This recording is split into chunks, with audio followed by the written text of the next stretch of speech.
The piece I enjoy, I think, the most is watching the people grow, watching our employees engage and just see how they've developed in their careers.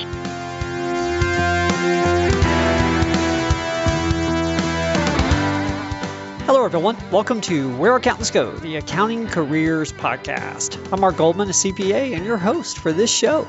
Well, today we have yet another guest that started their career path in a more traditional way, specifically in audit, and continued to grow and progress all the way to senior manager. Along the way, though, she realized that she truly did enjoy people development and training opportunities. So when the opportunity came up for her to form a new department at her firm for the purpose of managing learning at their organization, she happily welcomed the chance. Stacey Rodgers from Cohen and Company is joining us today, and she is the Director of Learning and Development, an area that she got involved in just a few years ago. And I alluded to this at the very end of the show, but I really appreciated her taking the time out for this. We're in the middle of COVID, of course, and so training professionals are having to make a lot of major adjustments in how material is delivered these days. So for Stacey to take out the time to do this for us really is a gift. I think you're truly going to enjoy this conversation. And if you do enjoy and learn something from this episode, please share it with a friend or on social media. We love getting positive feedback or any feedback on the show for that matter. And the more you share it, of course, the more people will find it and the more people we can benefit. So if you do have just a moment or two, please share it out in whatever way you would prefer. We really do appreciate it. And as we're coming into the new college semester here shortly, and we're likely going to see more virtual meetings than we used to. So if there's anything that I can personally do for you in your accounting clubs or any accounting related associations, please let me know. I'm happy to be a guest speaker on career issues or anything else that's appropriate. Just shoot me an email or a LinkedIn message and we can arrange something. I'm very happy to help. Well, with that, let's go ahead and get started with today's guest. Here's Stacey Rodgers.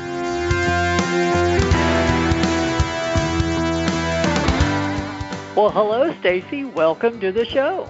Hi, Mark. Thanks so much for having me. No problem. This will be fun. Well, for the audience, we have another guest that started out, as most of us did, along the more traditional accounting career path, and now has been able to take her career in the direction of one of her true passions, learning and people development. We have Stacey Rodgers on the line with us today, and she is the Director of Learning and Development with Cohen and Company in the Cleveland area. I always like a story of how an individual's accounting education gets them started well in the business world, and then, as their career progresses, they're able to find what they truly enjoy and thrive in that space.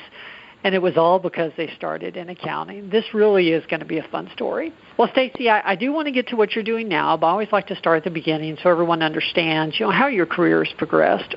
What led you to decide to consider accounting as a possible career choice in the first place? Well, I can't say that I woke up one morning when I was a child and said, that's what I'm going to do.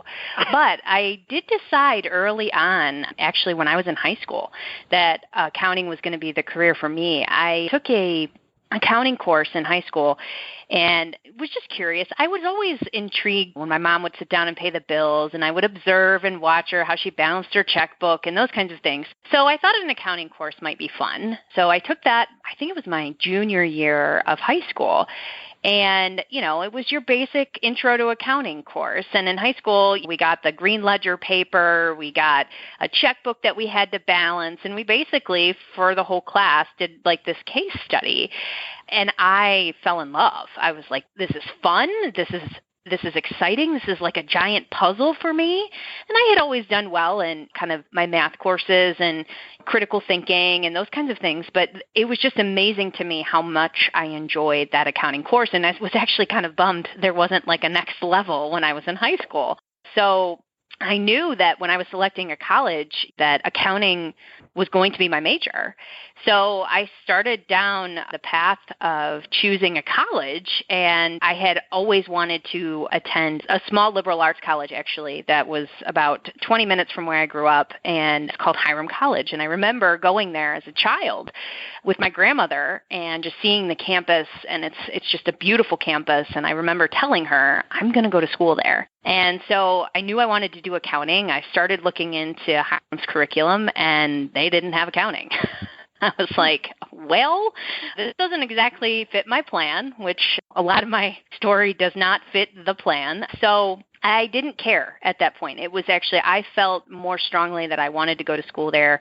So they did have a business program. I thought, I'll just do the business program, and I'll take all their accounting courses, and I'll be fine. I didn't know what I wanted to do with my career. I didn't know where I wanted to go with it. I just knew I loved accounting. So I kind of went down that path. And so I spent 4 years at Hiram, and we had some amazing accounting professors, actually, and they were actually really driven to add that accounting major to the curriculum and make that a degree, because it was just really important for all of the various reasons that an accounting degree is important if you want to make a career out of it. So they actually worked really hard the 4 years that I was there, and I was actually the first class to graduate from Hiram with an accounting and financial management degree from the school. So it was really cool to be a part of that inaugural class that graduated with that degree and be a part of that entire process. But yeah, I always knew accounting was what I wanted to do, and kind of as I went through that whole process to choose a school that wasn't known as an accounting school. Been very fortunate to have amazing accounting professors who actually worked in the profession and really found the value in creating that degree. And then to be the first class that graduated with that degree from Hiram was a pretty awesome, I guess, moment in my journey that I wasn't expecting, but looking back and reflecting on it was really, really neat. Okay. Wow. So you the first graduating class within accounting. That's pretty awesome.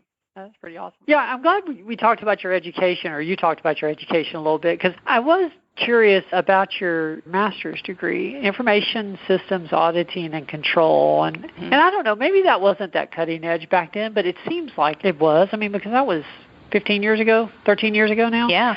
Was that a common path, or I guess what led you to get that master's degree?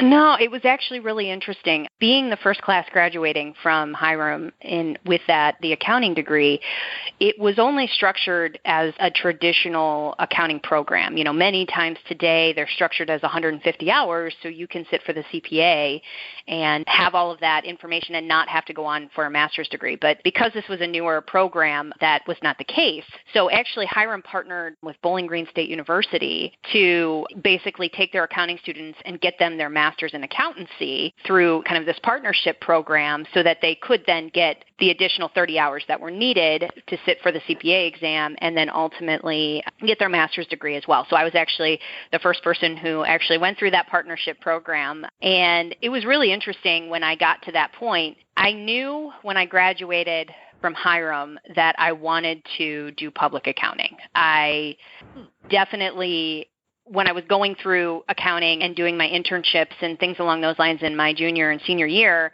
I had done all of my internships in industry. And I worked in an accounts payable department. I assisted in an accounting department for a large private company in Northeast Ohio. And I kept finding myself just being really frustrated. Like, I might have chose the wrong major. Like, I remember having that thought for a moment because I just didn't enjoy my internship experiences, which is little piece of advice is that is why internships are so important when you're going through your college education, is because you really get to learn a lot about yourself and what you enjoy and what you don't enjoy. And my internship experiences showed me what I did not enjoy. And so I thought, public accounting, that's the one thing I didn't try.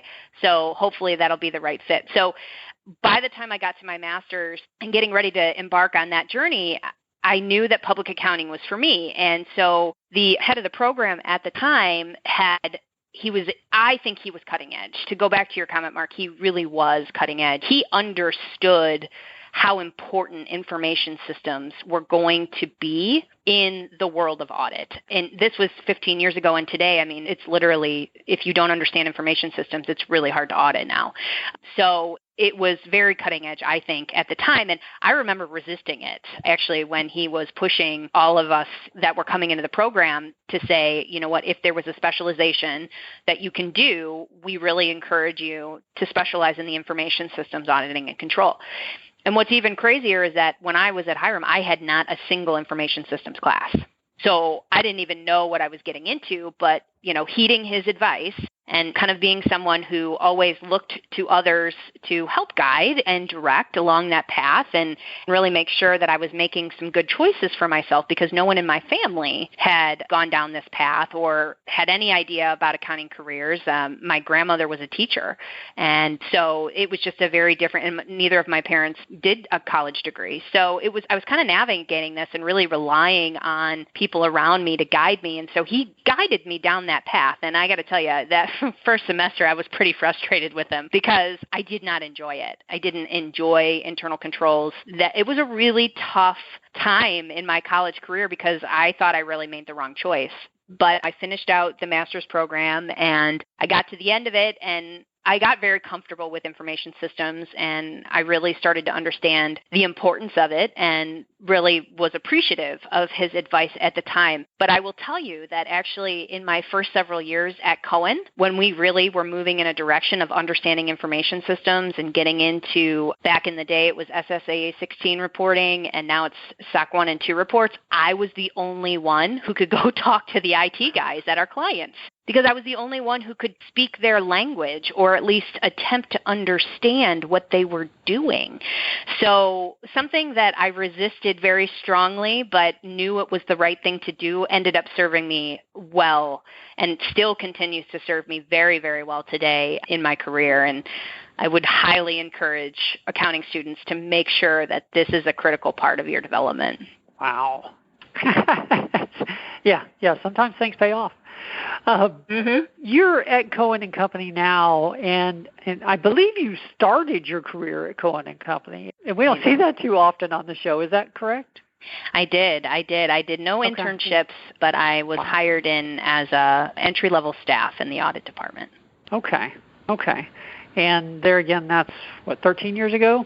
Is that about right? Yep, 13 years in September. Wow. Okay. What were some of, I guess, first of all, what's kept you there that long? Because that is unusual these days. Great to hear, for sure. But there's obviously some real positive culture aspects if that's happening. And then secondly, I guess, what have been some of the milestones? Because I do want to get to your learning and development, but you transitioned at the senior manager point, so I'm sure there's a lot of story before that. What were some of the milestones while you were still a regular accountant? Well, it's really interesting. Like I said, public accounting was kind of an afterthought for me because of my internship experiences. And I didn't know much about accounting firms. I didn't know where to go. I didn't know who I should interview with or anything along those lines. But to share another story, back when I was at Hiram, I was taking my one and only auditing course that I had taken during my career there. And our current CEO, who is Randy Meyerhoff and was the CEO at the time, had come to talk to our auditing class about his career in public accounting. And so he actually, for those of you who don't know Randy or his story, he actually started as an intern at Cohen and Company as well and had worked his way all the way up to CEO. So he had an amazing story, and the way that he talked about the culture at Cohen and Company and just what they stood for and how they approached client service, and the fact that, I was standing there in front of a CEO who was talking to a class at a small liberal arts college and just overjoyed with his career. And I looked at the girl sitting next to me and I said, I will work there someday. And this was my junior year. So I said to her, I will work there someday. And she looked back at me and she said, yeah, absolutely. And so I actually started down the path. I chased after Cohen, actually. They never recruited me. This was actually in November. So another thing I didn't know about public accounting careers is that you actually get recruited an entire year in advance of when your internship or full-time start is. So I actually contacted them in November, and they were like, we've done all of our hiring. You're kind of out of luck. But, if you want to kind of add yourself to the pool in September of next year and, kind of apply for a full-time position, we would we'd be open to doing that, and we'll keep your resume and follow back up with you. And I said, okay, that sounds great. And so I did my due diligence, and I interviewed with them my senior year. And this was before I knew I wanted my master's degree. And I remember interviewing with one who is currently the COO today, Mark Schakowsky, and he made me an offer on the spot and said, yes, we want you, and we want you to be here. And I said, well, I'm not going to have my 150. And he looked at me and he said, well, that's okay. And I said, yeah, but I don't know how balancing full-time work and full-time, getting a master's degree, I really want to show up and do my best for you. And he said, well, go get your master's. We'll extend the offer till you're done. And I was just taken aback by that. And to have, one of the head partners make me an offer on the spot and be so flexible in the moment and really make it was more about me. It wasn't about them. They really wanted me to be excited about that opportunity and to make it right and make sure that I was in a good spot. So I really appreciated that about them. And I ended up going and then getting my master's at Bowling Green and then started a year later. And even before I started a year later, they still had me come back and just meet more people and really just help me get to know the culture to make sure that it was still a good fit for me and it was a good fit for them. And it was a really great process. And every single person I met truly made me feel like I belonged and really made me feel like an individual. That was really important to me. I didn't want to feel like a number. I wanted to feel like that, they were as interested in my career as I was my own career. And they were. And every interaction that I had really just embraced that and really made that something that was really special to me. And so what's really interesting, though, that girl that was sitting next to me, she actually works for our sister company. She actually got an internship at our sister company, Sequoia Financial Planning, and she is still there 13 years later with me. And we reminisce about that class actually quite often to say, gosh, can you imagine? Here we both are 13 years later still working at our dream jobs. So it was pretty amazing kind of journey to find Cohen. And then I started as an auditor.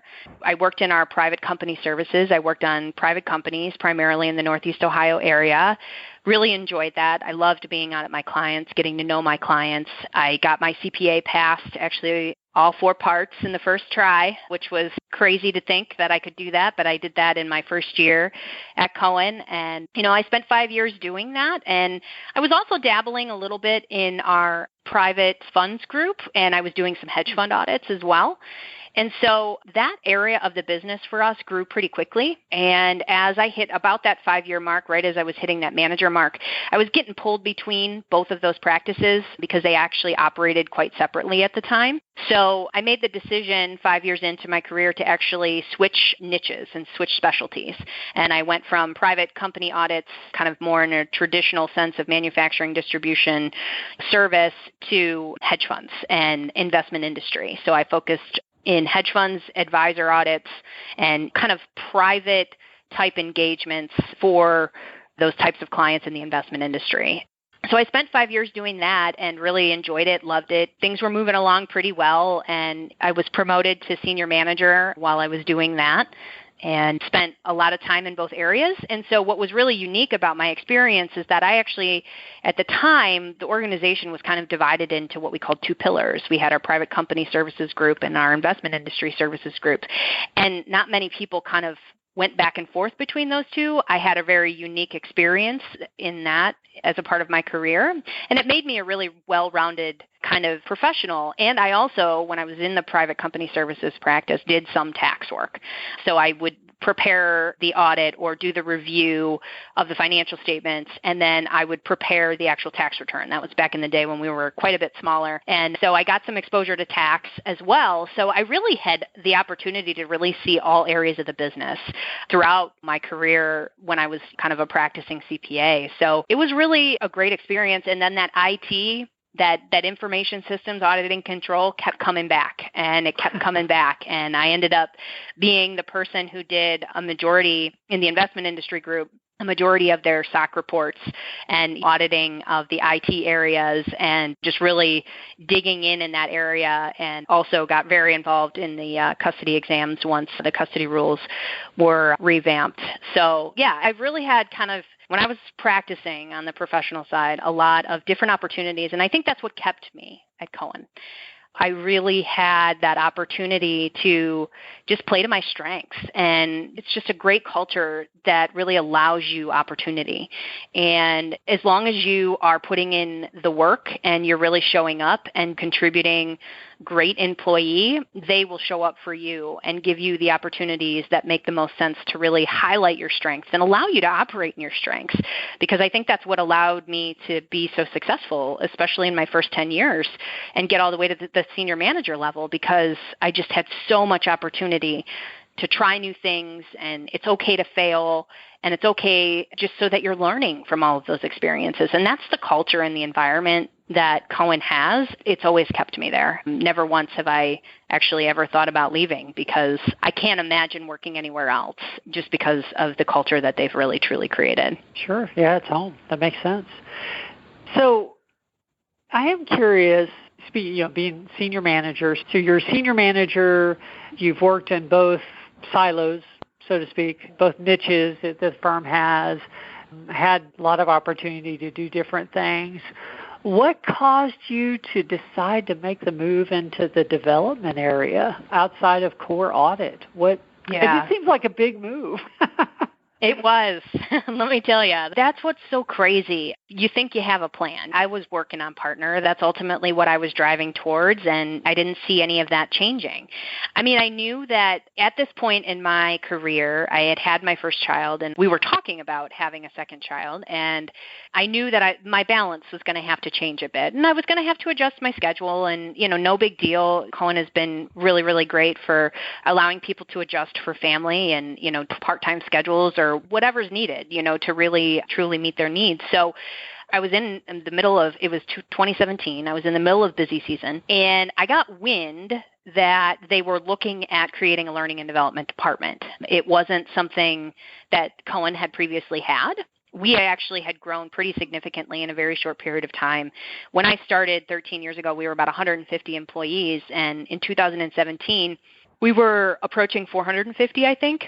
So it was, and a lot of that growth had taken place in the last 2 to 3 years at this point in 2017. So we had a consultant come in who had looked at some of our operational structure and had indicated and noted that this was kind of a gap for us, and that with our growth, that this was probably something that we needed to look to do to really centralize learning and development and CPE and all of those things. So I got wind that they were doing that and didn't really think much of it. And actually, Mark, who hired me, had approached me and said, hey, I've been working on this with our HR team, and we really are looking at adding a learning and development department, and I'm actually really interested to get your input because you've been very involved in performance management. I had done a lot of work in performance management.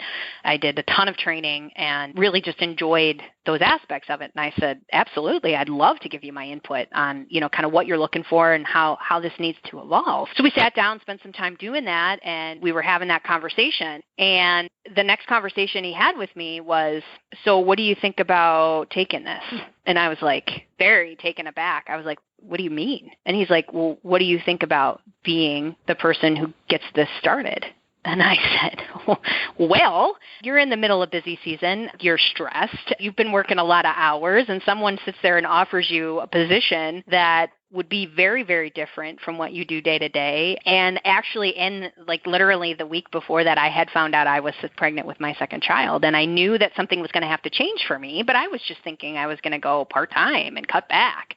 So to be presented with this opportunity at very moment, again, it was kind of one of those divine interventions that said, no, this is where we want you to go next. And so I was really shocked by it, but incredibly intrigued to think that I could do full-time what I always kind of felt guilty for doing because I wasn't doing billable work when I was working on training and development and those kinds of things. Like, to think that I could have a career in that, it was incredibly exciting, but also terrifying at the same time because it wasn't anything that I had ever done. I mean, I had not, I was training, but I was never trained in how to train. I didn't know what a learning and development department looked like. I'd never worked for an organization that had one. I've spent my whole career at one organization. So it was a scary moment. It was a scary kind of thought process, but also incredibly invigorating at the same time. And so I spent some time kind of debating it over with my husband and talking about it and being reassured by our leadership that I was going to get the resources I needed to really make that happen. And so I came back from my maternity leave in January of 2018, and I was, at the time, the senior learning and development manager of the organization and started the learning and development department. Wow. So that title can mean a lot of things, I guess, and I don't want to make assumptions. So how does a director of learning and development spend her days or weeks? What do you do? Yeah, I didn't know at first. That was probably the biggest, I think, thing I had to overcome was, what does that look like and what does that truly entail? So I spent the first several months really trying to iron that out. I mean, what it does today, and I think talking about what I do today is probably a little bit more evolved, but, we basically handle training from the time that you're onboarded until the time you retire. So that means your technical training, your professional development training, all of the CPE requirements that go along with executing on that training, because we are NASBA approved sponsors, so our CPE qualifies for all of the different states. We help all of our employees track their licensing and make sure that they're in compliance with the licensing. We assist them with their audits. We also help them keep up on all of the different compliance rules that are changing for their states and those types of things. We handle all new hire training. So when you're onboarded, we handle all of that training and coordinating all of those pieces. We do system implementation training as well. So we've actually been pretty actively replacing and updating and bringing on new systems for the organization, practice management, CRM systems, those kinds of things. And so my team's also very involved in helping to do all of that training for the firm. We have an entire professional development curriculum. And we offer some type of professional development at every level in the firm. There's still a lot of things on our list that we're working towards, but the idea is to support the firm with learning and development that allows the firm to reach their strategic goals and objectives. So how do we develop the best accountants that we can develop? And not just accountants, but also our operations folks as well, and really provide an environment and a platform and various ways in which they can all further themselves and really create an environment that is constantly learning and growing as they progress through their careers. What do you enjoy about it? The piece I enjoy, I think, the most is watching the people grow, watching our employees engage and just see how they've developed in their careers. I spent 10 years as a CPA, and, I watched people grow in their careers that way as well. But on the learning and development side, it's just different. You watch the aha moments take place, especially in the professional development space. I was actually just co-facilitating with one of my team members a new manager training, and it's a second session of it. And one of the managers in that training was a brand new hire when I was still on the other side. And to see where he is today and watch him just grow and develop in that training, it gives me so much energy. And I believe in learning. I believe in continuous learning. I believe that we're never done. And creating tools and ways in which we can foster that in our environment, which, our culture is already about great people first, and really making sure that our people have what they need for success, because if you take good care of your people, they'll take care of everything else for you. Our founding partner, Ron Cohen, believed that, and he still, to this day will say that. And I truly believe it too. And I feel like I'm making a difference. I was making a difference with my clients, but I get to see how this difference impacts our entire firm. And it brings me a lot of joy. And I have a lot of fun doing it. Okay. Well, I didn't plan to ask you this, but listening to you, this question popped in my mind. I'm curious, Sure. What's challenging about learning and development that the people on the traditional side of the house may not realize? What do auditors and tax people and just accountants in general probably perceive as easy that's really not all that easy? Yeah, and having been on that other side, that perspective has just been invaluable to me as I go through this. And actually, as I've grown my team, trying to portray this to my team members who are not accountants and saying, at the end of the day, learning, it happens on the job a lot, but to take the time to pause and to actually engage in training is sometimes really hard for our folks because it's, they have the billable work, they have the client demands, and sometimes it's just not second nature to just want to jump into a training. So I think the thing, thinking about it from the other side, I think where I underappreciated it was how much work goes into creating a training course.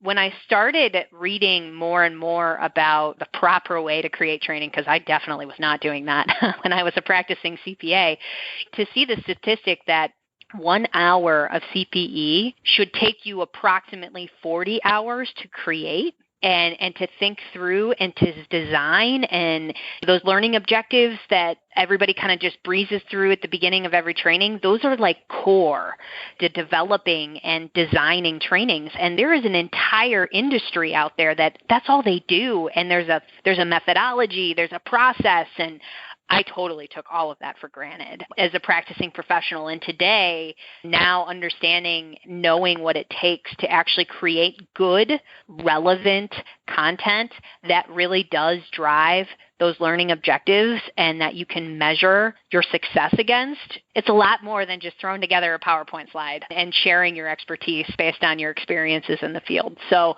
I think that was probably the biggest kind of aha moment for me when I came over, and I still, to this day, I had to have this conversation earlier this week with a partner to say, I'd love to help you out creating that content for your client, but it's going to take us anywhere from 20 to 40 hours to do that. And I think just that realization of how long it takes to create a training, it's just not something you throw together. To do it well and to do it with effectiveness, it takes a heck of a lot more than that.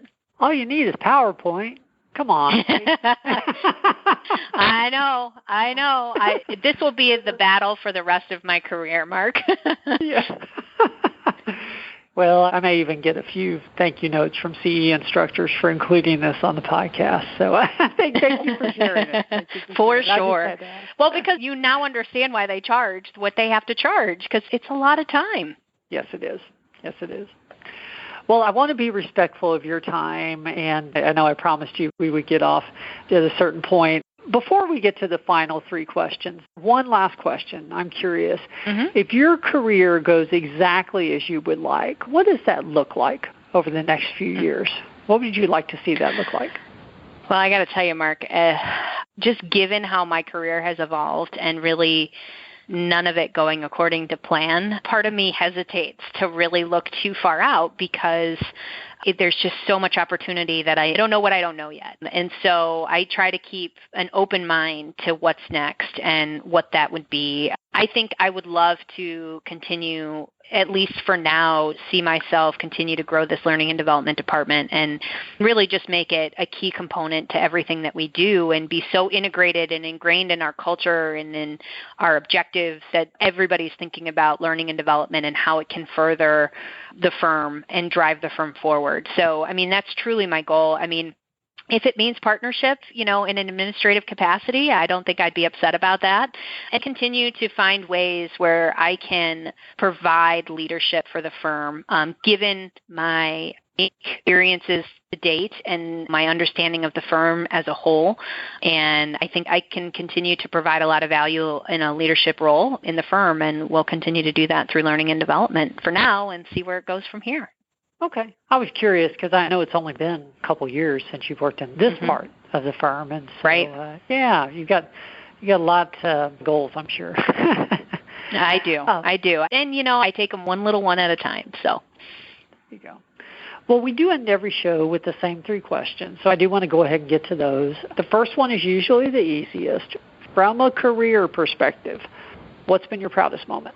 I actually struggled with this one, Mark, because I feel like there's so many things that I look back on and just so proud of having had the opportunity to do those things. I mean, to be probably really boring and just probably cliche, it truly was when I passed my CPA exam, because I did it in the first time, all 4 parts, while working full time, and it was a huge accomplishment. I look back on that and say, I will do everything in my power to never lose that, because it was a really tough thing for me, and I was just really proud of that moment. I've had plenty of other additional ones that have made me incredibly proud, but I think if I really had to narrow it down to one, that truly was a pretty awesome moment for me. That doesn't bother me at all. I'm a big believer in certification. So, no, it's refreshing, actually, to hear that. Well, second question, tell us about a lesson that you had to learn the hard way, or did learn the hard way. And the more you could tell us about the situation, the better, because that's how we all benefit and learn from this. Mm-hmm. I think as I was reflecting, I always go back to this one experience that I had. It was would have been my 3rd busy season with Cohen, and I was a new senior, and I learned the importance of communication. Communication is just literally, it's how you are most effective in your career as a public accountant. Everybody's like, well, yeah, you got to, but you're a CPA, you got to know how to do the numbers and do good math. And I was like, well, spreadsheets do that for you today. It's much more about, in my mind, communication. And I remember February, I had been trying to work on this one job for weeks, and the information kept getting delayed, and it wasn't coming, and I was supposed to do it in late January, and now it's late February, and now the information's finally starting to come in. And I didn't have anybody working on the engagement with me. It was just me working directly with a partner. And I had another engagement starting basically the same week that all of this work was coming in. And there needed to be a quick turnaround on the engagement once the information was in the door. And I kept reassuring the partner that everything was going to be fine. And I ended up going on field work for another engagement, and it was down in Florida. And I remember kind of flying down there with my senior manager, that we were going to visit that client. And I think the impact and the reality of what I had on my plate was starting to kind of overwhelm me. And I never said anything to that partner, but I started talking to my senior manager about it. And it was like, I've got to get this job to partner review. Like, I have so much work to do on it, but we're going to be in the field, and this just isn't going to work. And, kind of freaking out on him a little bit. And he's like, it's okay. He's like, how about, he's like, I'm actually in a good spot. And he really stepped down and helped me and really did a lot of the client work. And I spent almost the entire field work trip working on that other job, not on the client that I was down there for. So it was really tough, and I felt terrible about the situation, and eventually got that other job done for that partner. I did a terrible job on it. It was by far not the best work I've ever done. And the other job got done as well. I was able to kind of switch gears once I got a lot of the work to the other partner for review. But I specifically vividly remembering 6 months later, finally getting the feedback back from the partner on that job. And in the feedback, she said, I think Stacey probably had too much on her plate, and she probably should have spoken up about it. And I was like, oh. And it was like, okay, well, that would have been really nice for you to recognize in the moment and tell me in the moment.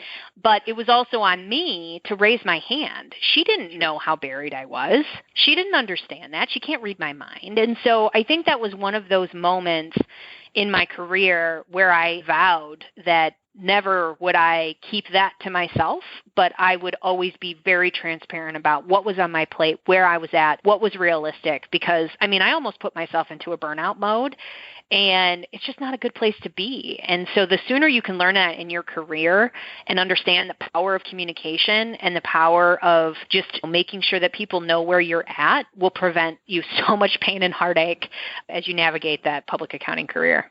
Yeah. Yeah, that's a good lesson, because it really is incumbent on both sides to be sensitive to, that makes sense. Well, last question, and then we'll go ahead and close it down. Sure. What is the best piece of advice that you have ever received? So this one for me, I've kind of received these there's actually 2 pieces. The first one, I think, that always kept me grounded was that we're not saving lives. Don't lose perspective. It's because you get going so quickly, and things do get incredibly stressful in a public accounting career, and it's really easy to forget what you're doing and why you're doing it. And so to remember to pause and use that power of pause to slow things down and just remember we're not saving lives. The work will be there tomorrow. If we have to go have a communication with the client, that's okay too, but be honest and be real about what we're doing and just keep perspective so that you don't get lost and end up burning yourself out in your career. So I think on the CPA side of things and, as a practicing professional, I think that I still remind myself of that, even not as a practicing professional. And then I think on the other side, in learning and development, and something I think I've always kind of really tried to emulate because I think it does matter, is the quote by Maya Angelou, which is, people will forget what you said, people will forget what you did, but people will never forget how you made them feel. And I think I approach pretty much everything I do with that mindset, not overthinking it, but remembering at the core of everything we do is a human being and not forgetting that and really keeping that perspective so that you can create an experience, whether it's a learning experience or it's an experience with your client that is memorable and in a moment that they'll always remember. You should trademark that, the power of pause. I've never heard that term before. It's back to the Mark, our COO, who hired me. He's the one who taught me that lesson. The power of pause is powerful, and weave it into every single one of our trainings now, and everybody continues to say that's one of their takeaways. So we must be doing something right. It must work. Yes. Well, all of us need to hear to keep perspective. So thank you. That really is good advice to end this on. Thank you for taking the time out for this, because you're in the training space. We're in the middle of COVID, and I know that means there are massive projects on your plate these days. There certainly are, but this was a lot of fun. So thank you, Mark. No problem. Thank you for taking the time. Have a great day.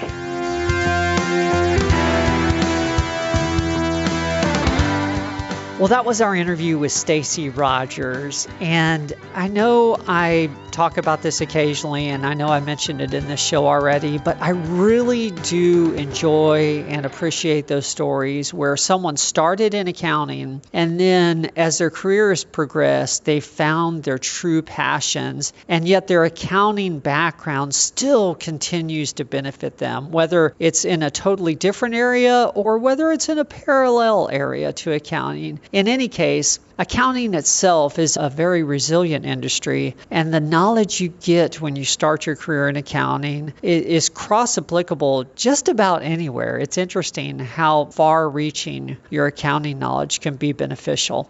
And Stacey's story is yet another story that proves that. You can tell she really enjoys what she does. Well, thank you again for joining us. I know I mentioned this before as well, but if there's anything I can do for you, please feel free to reach out to me personally on LinkedIn. I'm very findable. It's Mark Goldman. Just shoot me a message on LinkedIn. If there's anything I can do for you, I'm happy to help. Well, with that, we'll go ahead and close it down. We'll see you all next week. There's more to come.